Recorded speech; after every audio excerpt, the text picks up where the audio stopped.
Hi friends. Yes Bank Q1 రిజల్ట్స్‌లో అదరగొట్టింది friends. Net profit ఏకంగా 59% పెరిగి 801 కోట్లకు చేరింది. రుణాల్లో వృద్ధి, ఆస్తుల నాణ్యత మెరుగుపడడం బ్యాంక్ పనితీరును తెలియజేస్తున్నాయి. ఓకే. గత ఏడాది ఇదే క్వార్టర్లో నెట్ ప్రాఫిట్ 502 కోట్లుగా ఉంది. జనవరి, మార్చి క్వార్టర్లతో పోల్చితే లాభం 8% పెరిగింది. ఓకే. ఇక బ్యాంక్ ఇంట్రెస్ట్ ఇన్కమ్ వచ్చి 7,596 కోట్లుగా నమోదైంది. గత ఏడాది 7,719 కోట్లతో పోలిస్తే 1.6% తక్కువ.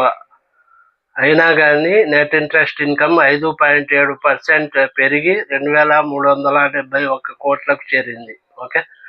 వడ్డీ ఖర్చు 5,224 కోట్లకు తగ్గింది. ఇతర ఆదాయము అంటే వడ్డీ ఆదాయం కాకుండా వేరే ఆదాయం 10.9% పెరిగి 1,739 కోట్లకు చేరింది. ఓకే.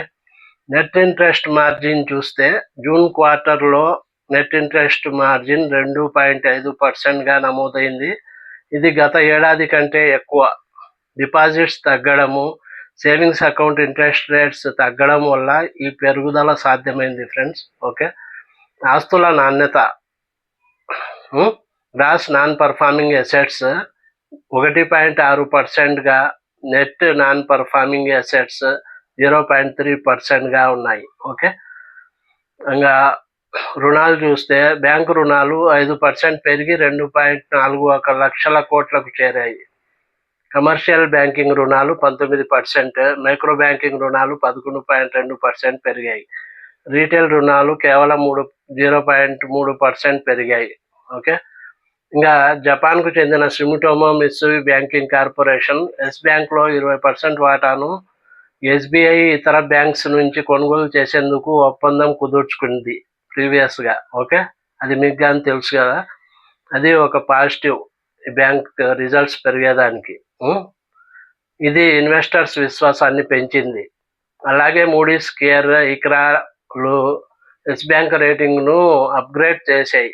ఓకే. అది ఒక రీజన్. లాంగ్ టర్మ్లో వృద్ధి నమోదు చేస్తుందని పేర్కొన్నాయి. కాగా ఫ్రైడే మార్కెట్ ముగిసే సమయానికి ఎస్ బ్యాంక్ షేర్ ధర 0.25% పెరిగి 20.19 వద్ద ముగిసింది.